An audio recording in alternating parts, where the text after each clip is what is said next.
시청자 여러분 안녕하십니까? 로포커스 시작하겠습니다. 요즘 물어보면 척척 대답해주는 인공지능 서비스가 주목을 받고 있습니다. 바로 챗 GPT인데요. 궁금한 걸 실시간으로 대답해주니 특히 산업계에서 각광을 받고 있습니다.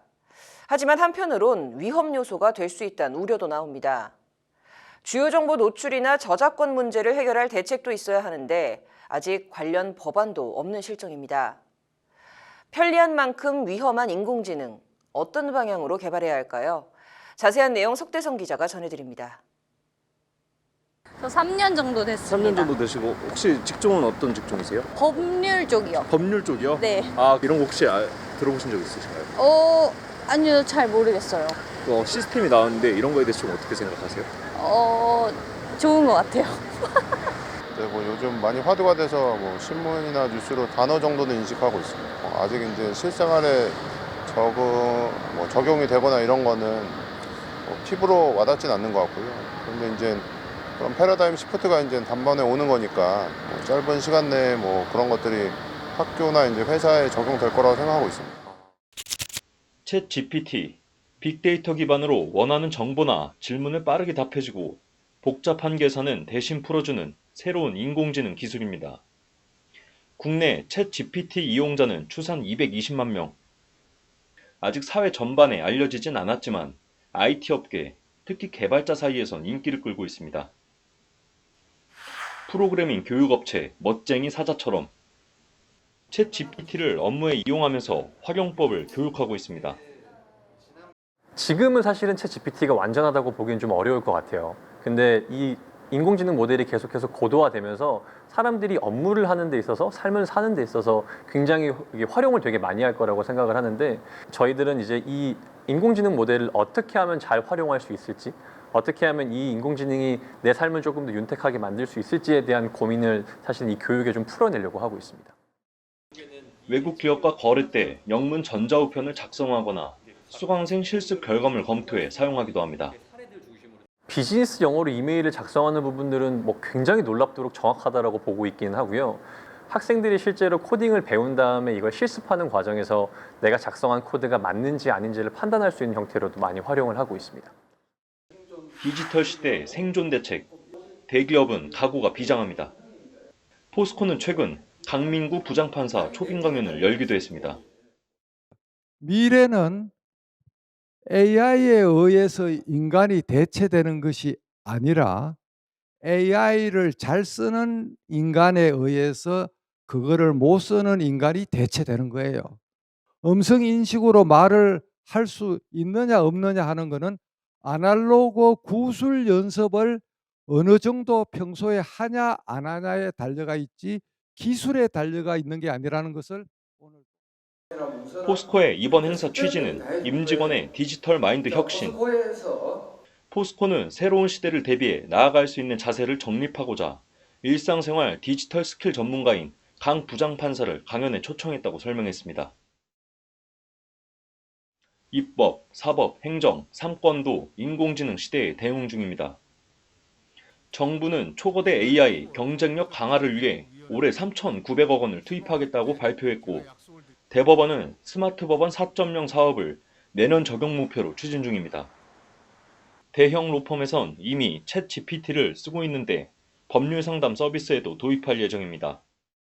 사실 우리는 글로벌 AI 경쟁에서 후발주자에 속합니다. 우리 국회는 한편으로 인공지능 산업을 육성하고 다른 한편으로 인공지능 사회의 신뢰를 확보하기 위해서 여러 법안을 논의하고 있습니다. 최근 브래드 스미스 마이크로소프트 부회장 강연과 챗 GPT 시연 행사를 진행한 국회. 인공지능과의 발맞춤에 들어갔습니다. 챗 GPT 대답은 아직 엉성한 부분이 많지만 재계는 고도의 학습 능력이 단점을 빠르게 개선해 더 정교한 인공지능이 산업에 파고들 거라 판단합니다. 이런 인공지능의 발전, 인간에게 달갑지만은 않습니다. 지난달 미국에선 챗 GPT 업그레이드 모형 GPT-4가 변호사 시험을 합격해 주목받으면서 법조계 위험 요소로 부상했습니다. 변호사 올 연말 되면 한국형 GPT가 나오는데 법조 그게 나오면 사건 개요를 쫙 말로 하면 소장 준비서면 답변서를 얘가 다 써줄 거예요. 그럼 변호사 절반은 일이 없어져요. 디지털 플랫폼 정부를 예고한 대통령실은 복지와 민원 업무 전반에 전용 AI를 투입하겠다는 방침인데 공무원 수가 대폭 줄어들 거란 관측입니다. 기밀 정보 유출 우려도 나옵니다. 검찰 사이버 안전센터는 최근 조직 내부에 챗 GPT 관련 공지를 올렸는데 사건 번호, 개인정보 등 외부에 알려지면 안 되는 민감한 내용을 입력하지 말라고 당부했습니다. 챗 GPT가 이용자가 입력한 질문 정보를 학습하고 그 내용을 불특정 다수에게 제공할 수 있다는 문제 제기입니다. 올해 초 미국 매사추세츠주 한 상원 의원은 챗 GPT로 개인정보 보호 관련 법안 초안을 만들었습니다. 한국 국회에서도 챗 GPT 열풍이 불고 있는데 법안 마련 과정에서나 축사, 연설문 작성에 이용하는 의원실이 늘고 있습니다. 한편으론 국회의원과 보좌진 자리도 사라질 위기라는 의미입니다. 챗 GPT는 아직 이외에도 여러 문제와 위험을 안고 있습니다. 새로운 형태의 답을 내는 이 과정이기 때문에 이 앞단에 있는 정보가 잘못된 경우에는 뒷단에 있는 결과값은 당연히 틀릴 수밖에 없거든요. 그래서 정보의 신뢰성 측면에서는 사실은 꽤 문제가 될 수 있다. 표절이나 지적재산권의 문제도 분명히 있을 것 같습니다. 이 챗 GPT를 통해서 얻을 수 있는 결과가 이미 누군가 만들어 놨었던 이 형태의 결과물에서 새로운 결과물을 조합해서 만드는 거기 때문에 미국과 중국은 이미 칼을 빼들었습니다. 바이든 행정부는 생성형 AI를 규제할 입법안을 검토 중이고 중국 당국은 생성형 AI 서비스 출시 전 안전평가를 받도록 규정했습니다. 한국은 자율점검표 정도만 있을 뿐 아직 규제가 없습니다. 정부는 일단 데이터 수집과 AI 학습, 서비스 제공 등의 전 과정에서 지켜야 할 개인정보 보호 원칙과 자료 처리 기준을 올해 상반기까지 마련하겠다는 입장입니다. 창작물의 정의는 무엇인가?